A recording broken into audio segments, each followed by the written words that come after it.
લિંબાયતમાં allotment letter વગર ગેરકાયદેસર વસવાટ કરનારા સામે પાલિકાની કાર્યવાહી ઉગ્ર બોલાચાલી થઈ. ચુસ્ત પોલીસ બંદોબસ્ત વચ્ચે 40 બાંધકામ સીલ. 1994 ની આસપાસ શહેરના અઠવા ગેટ, સિવિલ હોસ્પિટલ અને બેજાન ટાવર સહિતના વિવિધ વિસ્તારોમાં આવેલા ઝૂંપડાવાસીઓને મહાનગરપાલિકા દ્વારા 1157 લોકોને એલોટમેન્ટ લેટર સાથે ભાટીના ખાતે આવેલા રઝાનગરમાં પ્લોટની ફાળવણી કરવામાં આવી હતી.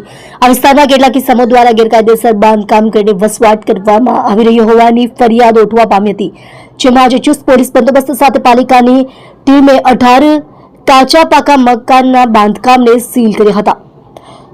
સ્થાનિક લોકો અને કર્મચારીઓ વચ્ચે ઉગ્ર બોલાચાલી. સુરત મહાનગરપાલિકાની જમીન પર ગેરકાયદેસર ઝૂંપડાઓ તાણી દેવામાં આવ્યા હોવાની સ્થાનિક કોર્પોરેટરોની ફરિયાદને પગલે લિંબાયત ઝોન દ્વારા થોડા સમય પહેલા આ વિસ્તારમાં સર્વે અને ડોક્યુમેન્ટ્સ વેરિફિકેશનની કામગીરી શરૂ કરવામાં આવી હતી, જેમાં ઝૂંપડાવાસીઓ દ્વારા રજૂ કરવામાં આવેલા ડોક્યુમેન્ટ્સ અને પુરાવાની તપાસ બાદ કાર્યવાહી કરવામાં આવી છે. ઝૂંપડાઓ વિરુદ્ધ આજે સીલિંગની કાર્યવાહી કરતા ભારે વિરોધ ફાટી નીકળ્યો હતો.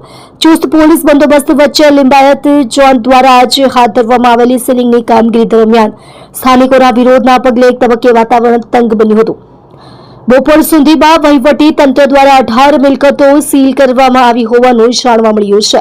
45 ઝૂંપડા સીલ કરવામાં આવશે. કાર્યપાલક ઇજનેર લિંબાયત ઝોનના કાર્યપાલક ઇજનેર વિપુલ ગણેશવાલાએ જણાવ્યું હતું કે ભાટીના વિસ્તારના રઝાનગરમાં કરવામાં આવેલા સર્વે અને ડોક્યુમેન્ટ્સ વેરિફિકેશનની કાર્યવાહી દરમિયાન અંદાજે 45 જેટલા ઝૂંપડાઓ ગેરકાયદેસર હોવાની માહિતી પ્રાપ્ત થઈ હતી, જેને પગલે આજે પોલીસ બંદોબસ્ત સાથે જે પણ ગેરકાયદેસર ઝૂંપડાઓ છે તેમને સીલિંગ કરવાની કાર્યવાહી શરૂ કરવામાં આવી છે. કુલ 45 જેટલા ગેરકાયદેસર ઝૂંપડાઓ તાણી દેવામાં આવ્યા છે, તે તમામને સીલ કરી દેવામાં આવ્યા છે.